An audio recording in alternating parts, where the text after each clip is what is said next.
Le mystère des momies tridactyles. Au cœur du désert péruvien de Nazca, une découverte stupéfiante a secoué le monde de l'archéologie. Des corps momifiés aux caractéristiques singulières, défiant toute explication rationnelle. Avec leurs crânes allongés et leurs mains à 3 doigts, ces vestiges ont ouvert la porte à des théories extraordinaires, remettant en cause notre compréhension de l'histoire humaine. Loin d'être un simple dossier archéologique, l'affaire des momies de Nazca a déclenché une polémique d'une ampleur sans précédent. Certains y voient la preuve irréfutable d'une ancienne présence extraterrestre sur Terre, tandis que d'autres crient à la supercherie, accusant des mains malveillantes d'avoir fabriqué ces artefacts dans un but inavoué. Au cœur de ce tumulte, une quête de vérité s'impose. Car au-delà des spéculations enflammées, ces découvertes soulèvent des questions fondamentales. Sont-elles authentiques? Proviennent-elles réellement de momies humaines ancestrales ou ont-elles été créées à partir de restes d'animaux? Et si elles sont véridiques, que nous révèlent-elles sur nos origines et sur l'histoire méconnue de l'humanité? Dans cette vidéo captivante, je vous invite à plonger au cœur de cette aventure hors du commun. Depuis les premières découvertes jusqu'aux dernières analyses scientifiques, en passant par les témoignages controversés et les théories les plus audacieuses, nous déroulerons le fil de cette épopée fascinante. Car au final, c'est à vous, public averti, de juger de la véracité de ces preuves exceptionnelles. Préparez-vous à remettre en question vos certitudes, puisque le mystère des momies tridactyles de Nazca pourrait bien bouleverser notre compréhension du passé et ouvrir de nouvelles perspectives sur notre avenir. La découverte des momies de Nazca a ouvert une véritable boîte de Pandore en 2016 grâce à Thierry Jamin, et il semble que ce mystère ne soit pas près de se refermer. De nouveaux éléments cruciaux, tels que des analyses ADN, sont sur le point d'être révélés, promettant d'ajouter des pièces essentielles au puzzle. Il ne reste qu'à espérer que ces avancées nous permettront enfin de tirer des conclusions définitives et légitimes. Pour ceux qui sont déjà familiers avec cette affaire fascinante, ainsi que pour ceux qui la découvrent pour la première fois, je vous invite à un voyage captivant à travers l'histoire de cette découverte extraordinaire. Nous allons retracer chaque étape, depuis les premières trouvailles jusqu'aux dernières révélations, en détaillant minutieusement chaque aspect de cette énigme archéologique. Préparez-vous à plonger dans un récit où l'inconnu et l'inexplicable se mêlent, et où chaque nouvelle découverte pourrait bien réécrire l'histoire telle que nous la connaissons. Bonjour et bienvenue, chers amis explorateurs, dans cette nouvelle aventure. Si vous aimez la chaîne, n'oubliez pas de liker, commenter, partager et de souscrire. Cela m'aide énormément à la croissance et à la production de contenu intéressant. J'exprime toute ma gratitude à celles et ceux qui ont rejoint la chaîne dernièrement. Votre aide est précieuse et je vous en remercie. De tout cœur, merci à vous tous qui soutenez à votre manière Tonic vers Discovery. Mais avant de plonger dans le mystère des momies de Nazca, il est essentiel de présenter l'homme qui a révélé cette énigme au monde, Thierry Jamin. Explorateur français, Jamin s'est installé au Pérou il y a plus de 15 ans, se consacrant à l'archéologie et à la recherche de sites incas au cœur de la forêt amazonienne. Thierry Jamin a suivi des études en histoire et géographie à Tours et à Toulouse, avant de poursuivre un DEA en histoire de l'Amérique latine. Bien qu'il n'ait pas validé ce diplôme, il a rapidement orienté sa carrière vers l'exploration et la recherche archéologique. En 2009, il fonde l'Instituto Inca de Investigaciones y Revaloración Indígena Cusco avec une équipe de collaborateurs passionnés. Cette organisation sera restructurée en 2012 pour devenir l'Institut Incari Cusco, une association dédiée à la recherche archéologique et au soutien des populations locales. L'Institut Incari Cusco est devenu le centre névralgique des explorations de Jamin, opérant toujours dans le respect des autorisations délivrées par les autorités péruviennes. Grâce à cette structure, Thierry Jamin a pu mener des recherches rigoureuses et méthodiques, contribuant de manière significative à la découverte et à la préservation du patrimoine archéologique péruvien. C'est dans ce cadre légal et avec une éthique irréprochable que Jamin continue de dévoiler les mystères enfouis du passé, comme celui des fascinantes momies de Nazca. la découverte des premières reliques. En octobre 2016, alors que Thierry Jamin se prépare pour sa prochaine expédition à la recherche de la légendaire cité de Paititi, la fameuse Cité d'or Inca, un événement inattendu vient bouleverser ses plans. Un jour, un homme mystérieux, répondant au nom de Paul R., frappe à la porte de l'Institut Incarí Cusco. Ce visiteur énigmatique apporte avec lui des organes desséchés d'une nature si étrange qu'il défie toute explication rationnelle. Lorsque nous disons « étrange », le terme est sans doute bien en deçà de la réalité. Incroyable serait plus approprié pour décrire l'anatomie des mains et du petit corps que Paul présente à Thierry. Ce n'est pas la première fois que l'expertise de Thierry est sollicitée par des inconnus. Depuis la découverte potentielle d'une chambre funéraire au Machu Picchu en mars 2012, l'Institut Incarí Cusco est devenu un point de référence pour les amateurs d'archéologie qui viennent régulièrement demander des conseils et des avis sur des trouvailles faites sur leurs propriétés privées. Mais les restes organiques que Paul dévoile à Thierry et à son équipe sont véritablement stupéfiants. Parmi eux, un crâne allongé, recouvert d'une peau grisonnante, attire immédiatement l'attention. De petite taille, ce crâne ne ressemble à rien de connu. Il n'est manifestement pas humain, mais il ne peut non plus être attribué à aucune espèce animale répertoriée. Cette découverte marque le début d'une nouvelle aventure pour Thierry Jamin et son équipe, les plongeant dans un mystère qui pourrait bien réécrire l'histoire telle que nous la connaissons. Paul présente ensuite à Thierry le corps complet d'un petit être tridactyle, mesurant environ 40 cm. Ce spécimen, avec ses 3 doigts aux mains et aux pieds, défie toute classification connue. Lors d'une nouvelle visite, Paul dévoile d'autres éléments encore plus surprenants.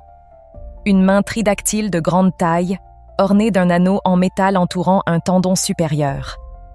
Thierry, bien que sous le choc, reste sceptique. Fort de son expérience avec les momies des civilisations péruviennes, telles que celles des cultures Paracas et Nazca, il est pourtant déconcerté par ce qu'il voit. Ces artefacts sont inclassables et laissent Thierry sans voix. Malgré son scepticisme, sa curiosité est piquée au vif. Il veut absolument savoir où Paul a trouvé ces reliques. Paul révèle alors que ces découvertes ont été faites par des huaqueros, des pilleurs de tombes et des chasseurs de trésors, dans un lieu qu'il garde secret. Plus tard, il sera révélé que ce site mystérieux se trouve à proximité des célèbres lignes de Nazca. Cette révélation marque le début d'une enquête passionnante pour Thierry, déterminé à percer les mystères de ces étranges momies tridactyles. Paul connaît personnellement le chef de ces pilleurs, un vieil ami surnommé Mario, pseudonyme. Ce fameux Mario lui a confié les artefacts, acceptant qu'ils soient montrés à un spécialiste, en l'occurrence l'archéologue français Thierry Jamin. Mario a également révélé à Paul que le site secret où il a découvert ces artefacts est une grotte parfaitement dissimulée dans le désert, renfermant encore une quantité impressionnante de matériaux biologiques inconnus. Le petit corps et les mains tridactyles présentés à Thierry ne seraient tant que les premiers éléments d'un site incroyable, dont l'étendue et le contenu restent encore à explorer. Thierry Jamin est abasourdi, partagé entre scepticisme et enthousiasme. Mario aurait-il vraiment fait la découverte du siècle, celle qui surpasserait toutes les autres? Celle que l'humanité attendait depuis toujours? Ou bien est-ce un canular habilement monté dont il serait la principale victime? Malgré ses doutes, Thierry décide de mener l'enquête et de suivre le fil d'Ariane que Paul vient de lui présenter. Pour se protéger de toute manipulation et garantir la transparence de ses recherches, Thierry choisit d'utiliser les outils les plus accessibles et puissants de notre époque, Internet et les vidéos sur YouTube. Sans ces technologies modernes, cette affaire n'aurait probablement jamais dépassé les environs de Cusco. Thierry publiera donc régulièrement ses découvertes en ligne, permettant aux internautes du monde entier de suivre l'évolution du dossier en temps réel, du début de l'affaire jusqu'à aujourd'hui. Ainsi, l'enquête sur les mystérieuses momies de Nazca devient une aventure collective, partagée avec une communauté mondiale avide de vérité et de découvertes.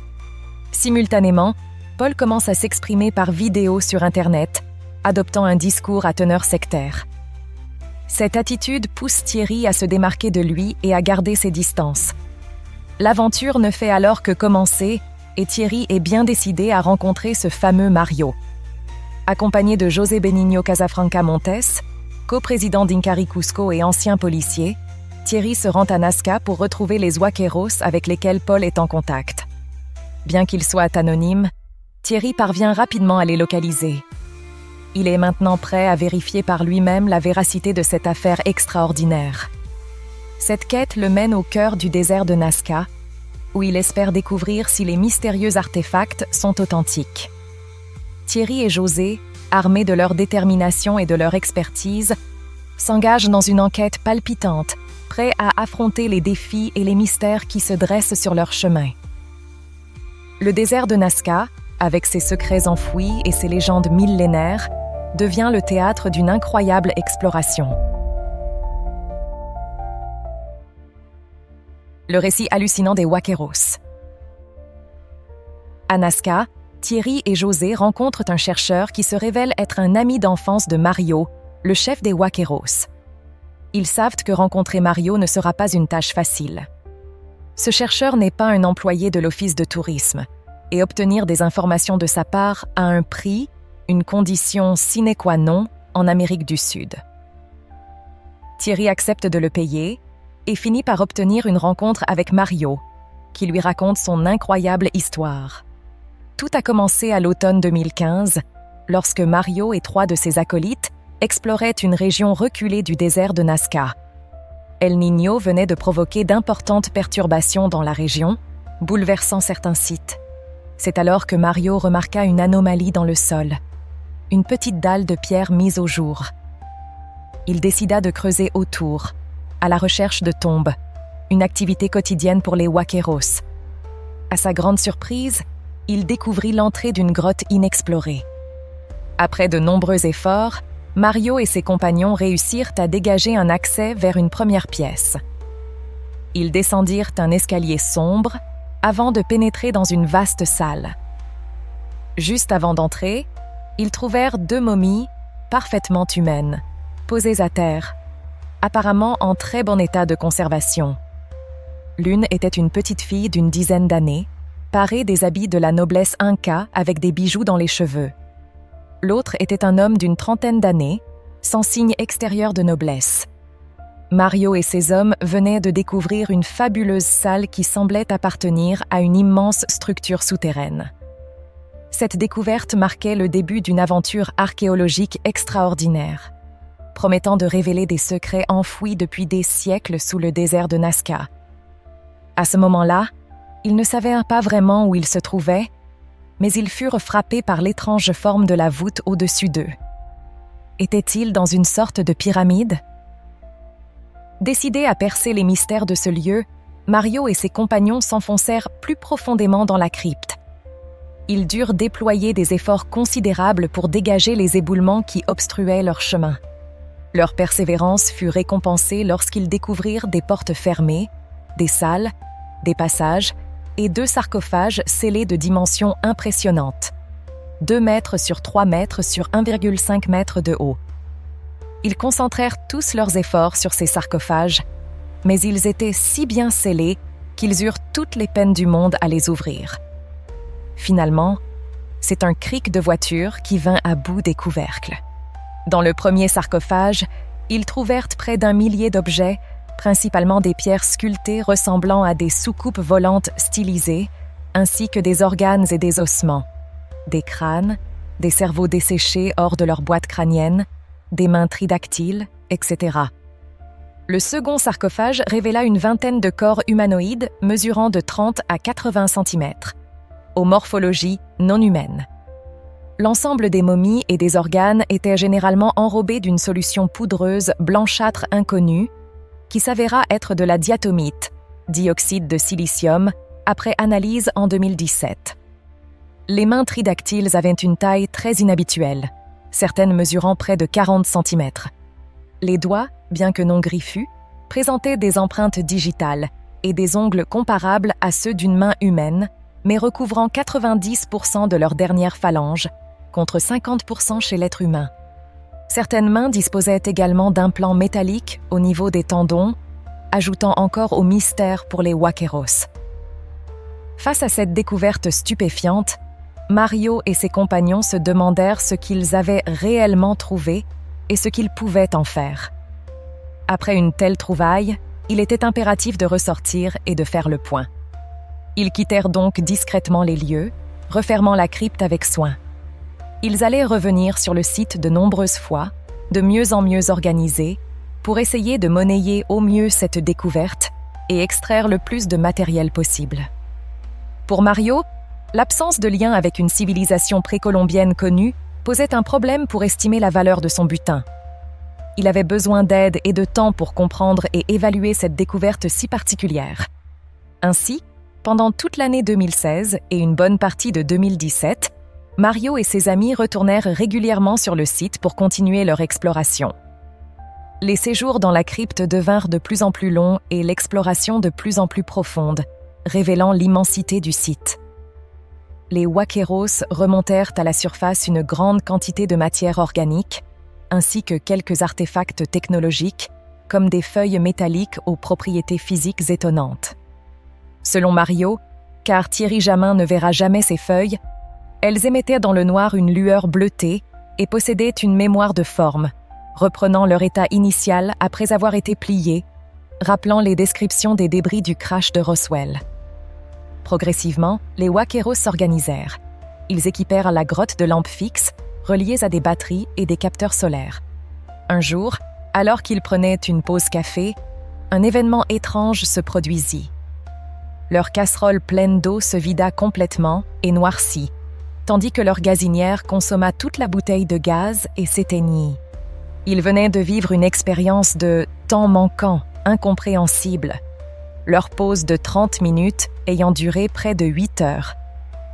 Perplexes, ils ne s'inquiétèrent pas vraiment jusqu'à une autre expérience incroyable. En explorant une zone inconnue de la crypte, ils tombèrent nez à nez avec une créature aux yeux brillants. Terrifiés, ils s'enfuirent dans la direction opposée. Ont-ils rêvé? Se sont-ils endormis? Ont-ils inventé cette partie du récit pour ajouter du sensationnel? Depuis le début de ses visites dans la crypte, Mario affirmait toujours avoir l'impression d'être observé, comme si des entités vivantes se promenaient furtivement à une dizaine de mètres de lui et de son groupe. À chaque tentative d'approche, ces entités disparaissaient. Un jour, ils observèrent une scène surréaliste. L'un de ces petits êtres marchait en jouant du tambour. 2 Huaqueros décidèrent de l'attraper. Armés d'un lance-pierre péruvien, ils réussirent à toucher l'entité, qui tomba sous le choc du projectile. Cependant, d'autres entités intervinrent rapidement pour mettre leurs compagnons blessés en sécurité. Détail troublant, dans les jours qui suivirent, les 2 Huaqueros trouvèrent la mort. L'un tomba malade sur le site et mourut à l'hôpital de Cusco d'une maladie inconnue. L'autre, une fois à l'extérieur du site, fut pris d'une irrépressible envie de sel, en consomma en grande quantité et en mourut. Cette série d'événements étranges et tragiques soulève de nombreuses questions sur la véracité du récit des Huaqueros et sur la nature hallucinante de leur découverte. La récolte des artefacts. Outre les organes et les corps mystérieux, Mario découvre une multitude d'artefacts fascinants. Parmi eux, des boules de métal d'apparence météoritique et de nature inconnue, de petites pierres sculptées en forme de soucoupes volantes et de visages, ainsi que des objets ressemblant à des petits dominos, faits avec des os de crâne, décorés de motifs similaires aux runes nordiques. Cependant, la découverte la plus extraordinaire reste celle des mains et des corps des gris. Contrairement aux momies, ces corps ne sont pas momifiés, mais desséchés, conservant encore leurs organes internes. Mario commence à remonter ces petits gris à la surface et les rapporte discrètement à Palpa, son lieu de résidence. La découverte reste confidentielle, mais Thierry Jamin, qui commence à bien connaître Mario, cherche une solution pour préserver ce patrimoine unique. Conscient que ces corps appartiennent aux Péruviens et ne doivent pas être vendus aux plus offrants, Thierry se demande si Mario lui dit toute la vérité ou s'il est victime d'une fraude massive. Les ventes régulières de Mario à des collectionneurs privés semblent difficiles à stopper. l'Institut Inkari Cusco n'a pas les moyens de racheter ces artefacts, et Thierry risque d'être accusé de trafic de biens culturels s'il tente de les acquérir. Pourtant, il est crucial d'empêcher la dispersion de ce qui pourrait être l'un des plus grands trésors de l'humanité. Ne connaissant pas précisément le lieu de la découverte, Thierry propose une solution à Mario pour gagner du temps. Il le convainc de prêter les momies à l'Institut Inkari Cusco pour des analyses scientifiques. Si Mario accepte, les corps pourront être datés, authentifiés et acquérir une valeur historique significative. Conscient de l'importance de sa découverte, Mario accepte les conditions de Thierry et lui confie quelques corps. Cette décision permet à des laboratoires et à un panel de spécialistes de diverses disciplines scientifiques et médicales d'examiner les momies.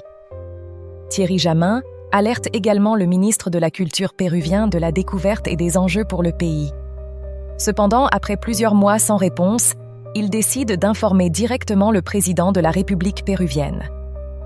Malheureusement, son initiative reste vaine et il ne récolte qu'une enquête contre lui pour manipulation médiatique de dimension internationale. Pendant toute cette aventure, Thierry Jamin a tourné de nombreuses vidéos montrant les corps des petits gris et les a diffusées sur Internet. Son objectif était multiple: faire connaître le dossier au monde entier avant qu'il ne soit étouffé, informer les internautes intéressés par cette histoire, chercher des réponses et tenter de démontrer une éventuelle fraude. Les premiers à répondre à l'appel de Thierry furent les ufologues français, probablement les plus ouverts d'esprit et aptes à croire à une telle histoire. En revanche, les scientifiques institutionnels ont totalement snobé cette découverte, la qualifiant au mieux d'inintéressante et au pire de fraude grossière, rappelant l'affaire de la fausse autopsie de l'extraterrestre de Roswell montée par Ray Santini. Pourtant, une grande partie des ufologues et de nombreux internautes veulent y croire, ou du moins en avoir le cœur net. Ils suggèrent à Thierry Jamin de procéder rapidement à des analyses en laboratoire.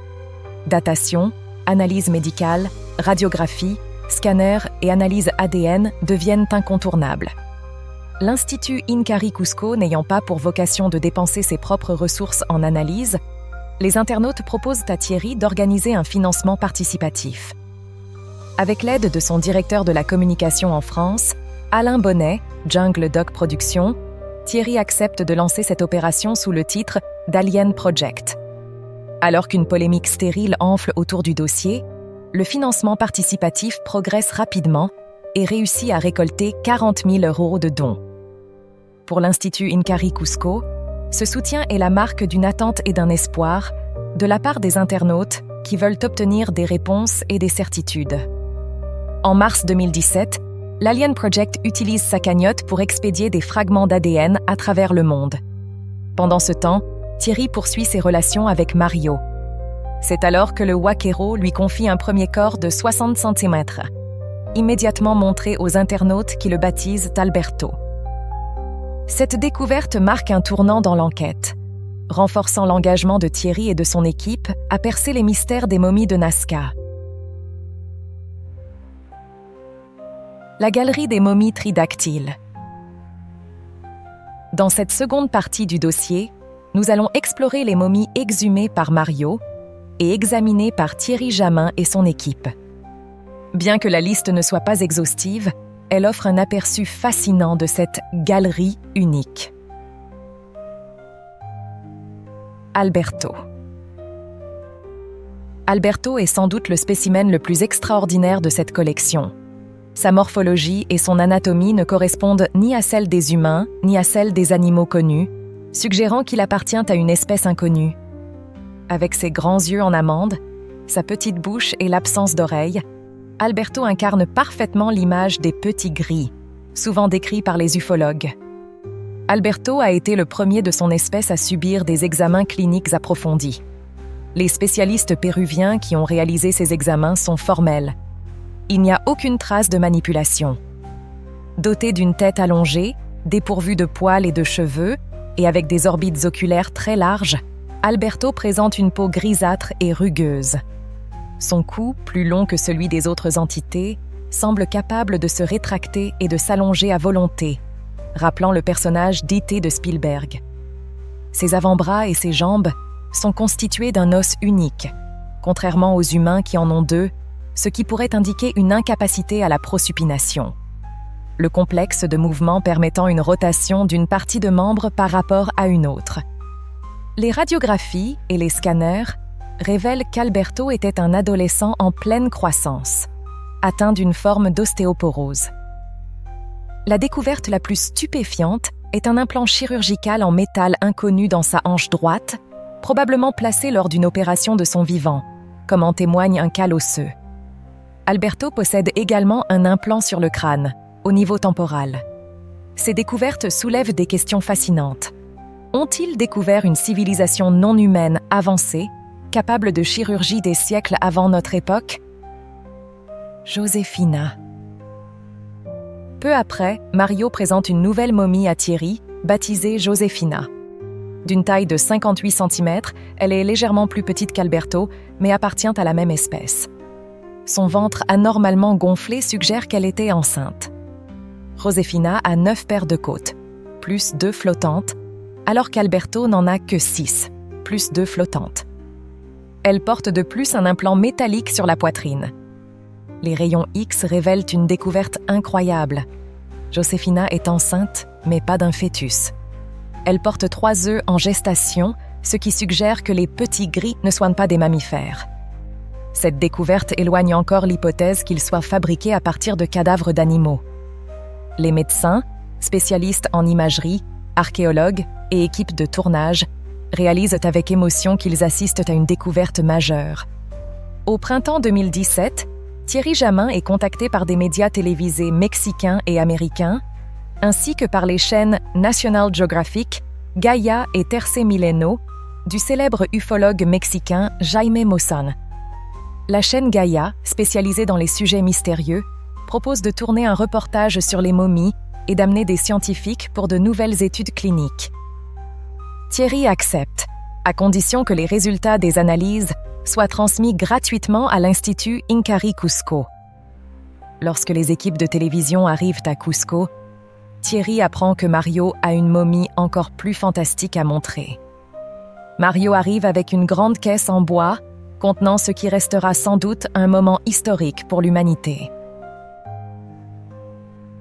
Maria, une nouvelle momie tridactyle de taille humaine. L'ambiance ce jour-là est électrique. Toutes les équipes de télévision sont présentes, conscientes qu'elles vont assister à une présentation extraordinaire, mais ignorant encore ce qui les attend. Lorsque Maria est enfin sortie de sa caisse, l'assemblée reste muette de stupéfaction et de contemplation. Maria possède un corps exceptionnellement bien conservé. Assise en position fœtale, elle mesure environ 1,68 mètres. À première vue, elle semble humaine, mais certains détails intriguent immédiatement Thierry Jamin. C'est comme si Maria se trouvait à mi-chemin entre notre espèce et celle des petits gris. Maria présente un crâne très allongé au niveau occipital, 20% plus volumineux que celui d'un être humain. Ses orbites sont surdimensionnées et, comme Alberto et Josefina, elle ne possède pas d'oreilles, bien qu'elle soit pourvue de conduits auditifs. Globalement, son anatomie est proche de celle des humains, sauf en ce qui concerne ses mains et ses pieds, tridactyles. Ses doigts sont constitués de 5 longues phalanges, la distinguant définitivement de notre espèce. Est-elle le fruit d'une hybridation entre l'espèce humaine et les petits gris? Le débat est ouvert et loin d'être clos. Il est également impossible de distinguer le sexe de Maria, ses jambes étant repliées sur son ventre sans nombril visible. Comme pour les autres corps, l'extrémité des doigts des mains et des pieds montre une crispation post-mortem. Aucune lésion n'a été découverte sur les côtés des pieds et des mains, et la momie a conservé ses organes internes, rendant une fraude réaliste et convaincante hautement improbable. Cette découverte soulève de nombreuses questions et promet de passionner les chercheurs et le public pendant longtemps. Maria pourrait bien être la clé pour comprendre une nouvelle page de notre histoire, ou même celle d'une autre espèce. Nous concluons ce tableau extraordinaire avec plusieurs autres spécimens exhumés par Mario. Le nombre exact de ces momies reste inconnu, mais voici un aperçu fascinant de quelques-unes d'entre elles. Victoria. Inspirée par la sculpture grecque de la déesse Niké, la victoire de Samothrace, Victoria est la seule entité découverte en position assise, penchée en avant, les mains posées sur ses genoux fléchis. Malheureusement, sa tête est absente, probablement détachée accidentellement au fil du temps. Mesurant environ 56 cm, sa peau est particulièrement bien conservée et peu recouverte de diatomite. Wawita. Le corps de Wawita, signifiant « bébé » en quechua, est celui d'un très jeune enfant d'environ 1 an. Recroquevillé en position fœtale, un morceau de tissu a été retrouvé entre ses mains et son corps. Comme Maria, Wawita possède des doigts tridactyles constitués de 5 phalanges. Était-ce la mère et son enfant? Le mystère demeure. La familia. Durant l'été 2017, 3 autres spécimens de petits gris sont prêtés à l'Institut Inkari Cusco, formant la familia. Ils appartiennent à la même espèce qu'Alberto, Josefina et Victoria. En décembre 2017, le seul spécimen restant de ce groupe est baptisé Paul, tandis que les 2 autres sont repris par Mario. Quant à Maria, la rumeur court qu'elle aurait trouvé acquéreur. À propos de corps tridactyles. La famille des petits gris.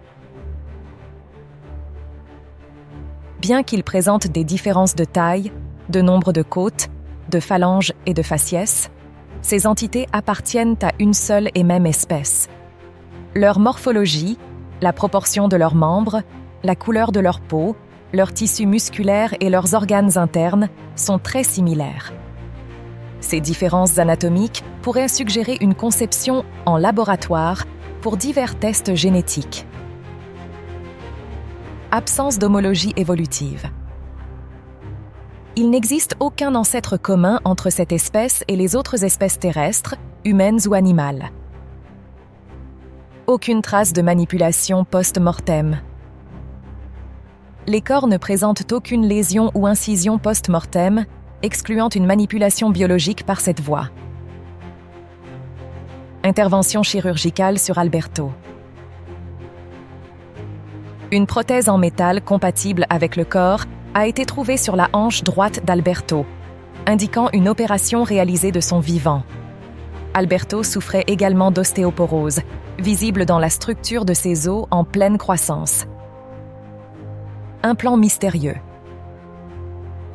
Certains implants, comme ceux découverts sur le temporal des petits gris, n'apparaissent pas aux images délivrées par scanner et restent inexpliqués.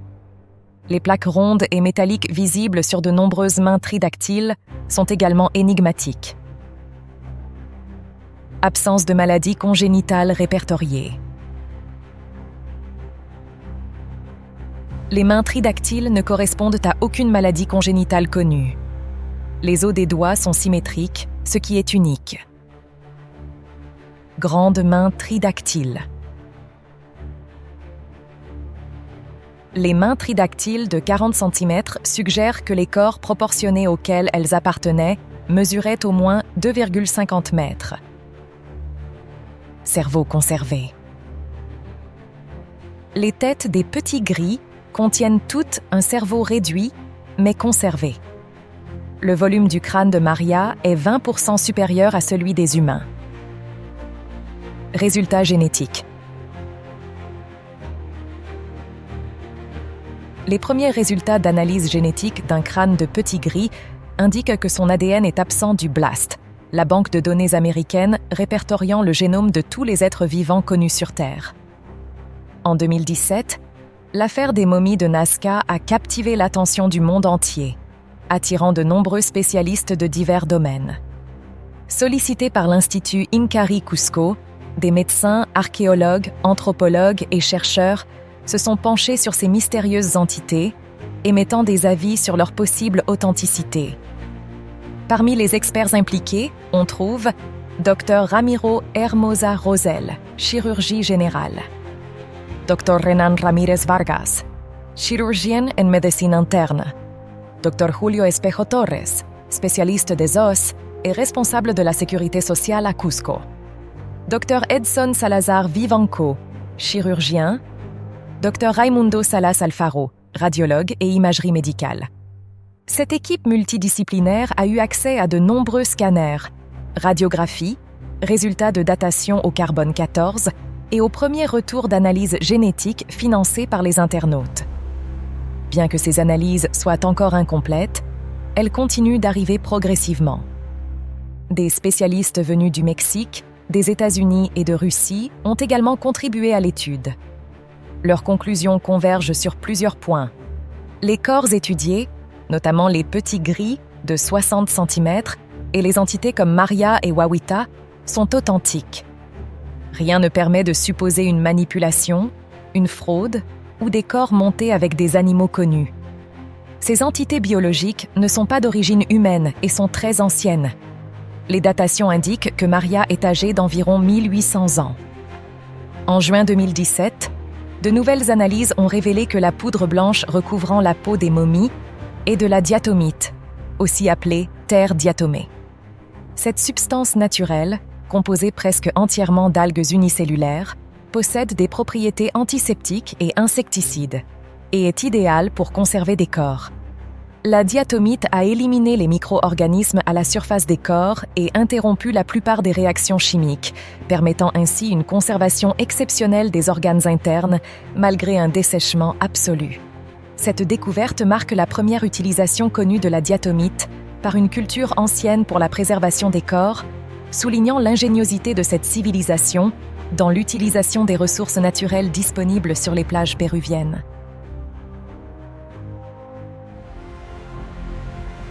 La bombe médiatique. Pendant que de nombreux internautes suivent avec passion l'évolution de l'affaire des momies de Nazca via les vidéos YouTube de Thierry Jamin diffusées tout au long de l'année 2017, d'autres, plus sceptiques et convaincus qu'il s'agit d'une vaste escroquerie, tentent de discréditer toute l'affaire. Thierry Jamin, principal vecteur de l'information sur les réseaux sociaux, est souvent la cible de ces attaques. Son nom, son profil et son passé sont scrutés pour y trouver des failles et suggérer un manque de professionnalisme, insinuant ainsi une immense tromperie. Heureusement, Thierry Jamin ne se laisse pas perturber par ces attaques, préférant se concentrer sur les faits, l'analyse des rapports et des radiographies. Il répète souvent qu'il aimerait lui aussi trouver des preuves d'une fraude pour en avoir le cœur net, mais qu'à ce jour, il n'en a découvert aucune. Au Pérou, Thierry est même convoqué par le ministère de la Culture dans le cadre de leur enquête, mais faute de charges contre lui et sans vouloir pousser plus loin les investigations contre le Huaquero Mario, les autorités abandonnent provisoirement les auditions. Michel Ribardière et Sylvie Joubert, en collaboration avec Thierry Jamin et Alain Bonnet, Alien Project, mettent tout en œuvre pour médiatiser le dossier à travers un site web et un forum spécialisé. En avril 2017, Michel Ribardière rédige un compte-rendu de la découverte, photo à l'appui, dans un rapport préliminaire destiné au gouvernement français. Ce rapport vise à informer, à attirer l'attention sur les conséquences de cette affaire et à préparer le gouvernement à une médiatisation importante du dossier. En France, la polémique sur l'authenticité des momies tridactyles de Nazca est virulente en 2017. Les grands médias ignorent le dossier, probablement en attente de certitude au niveau des analyses ADN. Cependant, la polémique ne s'éteint pas d'elle-même, les arguments des sceptiques n'arrivant pas à prouver que tout le dossier n'est qu'un immense canular. Thierry Jamin et les internautes ayant financé les analyses ADN via le site Alien Project doivent répondre aux arguments des sceptiques sur les forums et les réseaux sociaux. Les sceptiques, dont quelques scientifiques français, affirment que les momies de Nazca résultent de montages malhabiles d'ossements ou de reconstitution de corps à partir de rongeurs ou de petits animaux domestiques. Cependant, ces scientifiques ne se sont pas déplacés jusqu'au Pérou pour voir les momies de leurs propres yeux, ce qui affaiblit leur crédibilité. L'Institut Incari Cusco a proposé à plusieurs reprises de les accueillir pour qu'ils puissent examiner les momies directement. Thierry Jamin souligne que le débat doit être ouvert et que le scepticisme est essentiel, mais il ne doit pas laisser place à l'arrogance et au mépris vis-à-vis des spécialistes étrangers. Chers amis explorateurs, cette chronique d'une découverte extraordinaire n'a pas pour but de vous convaincre, mais de vous informer sur cette fascinante aventure. Rappelons que des analyses sont encore en cours et que d'autres suivront probablement. Se prononcer sur la fraude ou l'authenticité du dossier reste complexe, notamment en matière d'analyse ADN, un domaine particulièrement délicat. L'interprétation des données sur de l'ADN très ancien et en mauvais état est un défi immense, et à ce jour, rien n'indique une supercherie ou une manipulation des corps retrouvés. Ce que nous devons retenir pour l'instant, c'est que cette découverte est fabuleuse et pourrait provoquer une véritable révolution philosophique et religieuse si nous avions la certitude qu'une autre espèce intelligente a évolué ou évolue encore sur notre planète. Mais d'où viennent Alberto, Josefina, Maria, Wawita et les autres? Comment sont-ils arrivés là? Viennent-ils seulement de la Terre? Existe-t-il encore sous le sol d'autres entités vivantes? Ou Mario a-t-il inventé cette partie de l'histoire pour rendre son récit plus crédible? Le moment de nous dire au revoir est arrivé, mais pas pour longtemps. Je vous invite à d'autres aventures découvertes très bientôt. Entre-temps, portez-vous bien et restez curieux et ouverts au monde qui nous entoure. Bye bye!